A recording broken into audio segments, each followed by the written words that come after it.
Hello everyone, আমি প্রিয়াঙ্কা। আমার এই চ্যানেলে তোমাদের সবাইকে স্বাগত। কেমন আছো সবাই? আশা করছি সবাই ভালো আছো, আর আমিও ভালো আছি তোমাদের আশীর্বাদ আর ভালোবাসায়। আজকে আমি আরেকটা রেসিপি নিয়ে এসেছি, সেটা হলো অড়হর ডালের বড়া করে তরকারি। একদম হালকা ঘুরোভাবে, পুরো নিরামিষভাবে করেছি এটা। তো দেখে নাও কী করে এই ডালের বড়ার তরকারিটা আমি বানিয়েছি। প্রথমে আগে থেকে অড়হর ডালগুলো ভিজিয়ে রেখেছিলাম, তারপরে ওইগুলো পেস্ট করে নিয়েছি। আর এখানে কাঁচা কলা আর আলু কেটে নিয়েছি। কাঁচা কলা আর আলুর মধ্যে অল্প হলুদ মাখিয়ে রেখে দিয়েছি। কাঁচা কলা যদি আগে থেকে কেটে রাখা হয় তাহলেও কাঁচা কলাগুলো কালো হয়ে যায়, তাই হলুদ মাখিয়ে রেখে দিলে কাঁচা কলাগুলো আর কালো হয় না, রঙটা একদম সেম পরিষ্কার থাকে।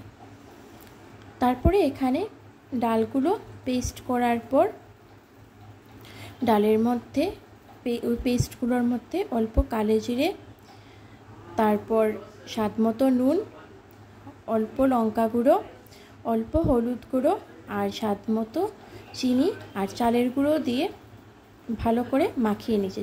চালের গুঁড়ো দিলে বড়াগুলো একদম মুচমুচে হয়, তাই চালের গুঁড়ো এখানে আমি ব্যবহার করেছি। তারপর মাখিয়ে এখানে একটা একটা করে সবগুলো বড়া করে নিয়েছি, বড়া করে তুলে নিয়েছি।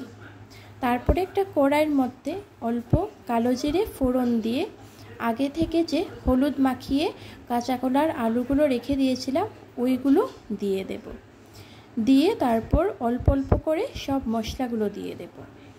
এখানে লঙ্কা গুঁড়ো দিয়েছি 1 চামচের মতো, তারপরে দিয়েছি জিরে গুঁড়ো 1/2 চামচের মতো, স্বাদ মতো নুন, আর এখানে ধনে গুঁড়ো দিয়েছি 1/2 চামচের মতো।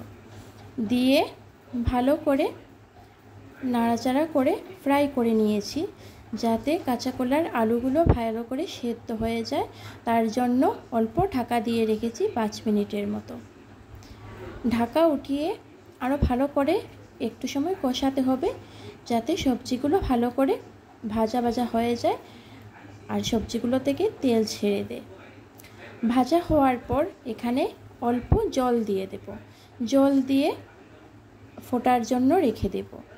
ফুটে গেলে এখানে আগে থেকে যে বড়াগুলো করে রেখেছিলাম ডালের বড়া, ওইগুলো এখানে এড করে দেব।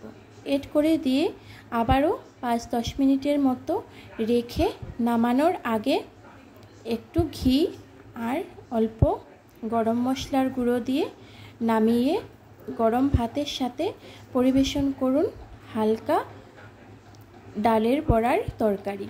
এই গরমের মধ্যে এই হালকা পাতলা তরকারি খেলে শরীর স্বাস্থ্যও ভালো থাকে। আর এই তরকারি থাকলে আর কিছু চাইবে না, শুধু এটা দিয়েই পুরো ভাত খেয়ে নিতে পারবে। বন্ধুরা, তোমাদের যদি আমার এই রেসিপিটা ভালো লেগে থাকে তাহলে লাইক, শেয়ার অ্যান্ড সাবস্ক্রাইব অবশ্যই করো, আর আমার পাশে থেকে আমাকে এগিয়ে যেতে সাহায্য করো।